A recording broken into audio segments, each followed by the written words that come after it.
IAS ఈ పదం వినగానే ఎడ్యుకేషన్ లో topper, discipline, life style, common man కి రోల్ మోడల్. అంతేనా, మన దేశంలోని వ్యవస్థలన్నింటినీ నడిపించే ఇంజనీర్స్, ప్రజలకు ఏం కావాలో అవగాహన కలిగిన సారథులు. అందుకే ఐఏఎస్ అనగానే మనందరికీ ఓ గౌరవం, వారిని చూస్తేనే ఓ నమ్మకం కలుగుతుంది. కానీ ప్రతి ఐఏఎస్ అధికారి నిజంగా అలానే ఉన్నారా?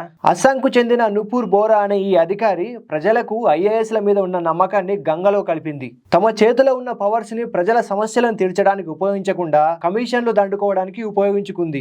జెంటిల్ ఉమెన్ లాగా కనిపించే ఈ నుపూర్ బోరా చదివింది ఇంగ్లీష్ లిటరేచర్, చేసేది మాత్రం చెత్త పనులు. మనం సాధారణంగా హోటల్కి వెళ్తే మెనూ కార్డు చూస్తుంటాం, కానీ ఈమె భూములకు సంబంధించిన సేవలకు ఓ రేట్ కార్డు పెట్టారంట. భూముల రికార్డుల్లో మార్పులు చేసేందుకు 1500 రూపాయల నుంచి 2 లక్షల రూపాయల వరకు లంచంగా పుచ్చుకునేదంట. ఇలా అక్రమంగా సంపాదించిన డబ్బుతోనే ఓ బిజినెస్ మ్యాగ్నెట్ మాదిరి లగ్జరీ లైఫ్ లీడ్ చేసేదట. ఇంత డబ్బు, ఇంత ప్రాపర్టీ ఎలా సాధ్యం అని ప్రతి ఒక్కరికి డౌట్ వచ్చేది. బహుశా అదే ఆమె అక్రమాలను బయటపడేలా చేశాయేమో. ఆ అనుమానంతోనే విజిలెన్స్ అధికారులు ఆమెను 6 నెలల పాటు అబ్జర్వేషన్ లో పెట్టారు. పక్కా ప్లాన్ తో ఆమె ఇంటిపై దాడులు చేశారు. నుపూర్ బోరా ఇంట్లో 2 కోట్ల నగదు, 95 లక్షల బంగారం, ప్రాపర్టీ డాక్యుమెంట్స్ స్వాధీనం చేసుకున్నారు. ఇంకో షాకింగ్ విషయం ఏమిటంటే ఆమె తెలిపిన ఆదాయం కంటే 400 రెట్లు ఎక్కువ ఆస్తులున్నాయట. ఈ నుపూర్ బోరాకు ఐఏఎస్ అధికారికి ఉండాల్సిన సర్వీస్ మైండ్, నిజాయితీ కంటే అక్రమ సంపాదన మీద ఎక్కువ ధ్యాస కనిపించిందని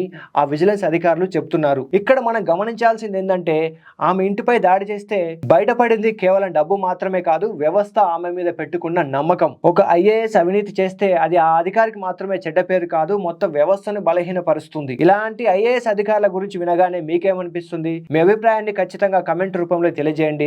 అలాగే ఈ వీడియో నచ్చితే ఒక్క లైక్ చేయండి. ఇలాంటి ఇంట్రెస్టింగ్ అప్డేట్స్ కోసం మా ఛానల్ని సబ్స్క్రైబ్ చేయండి.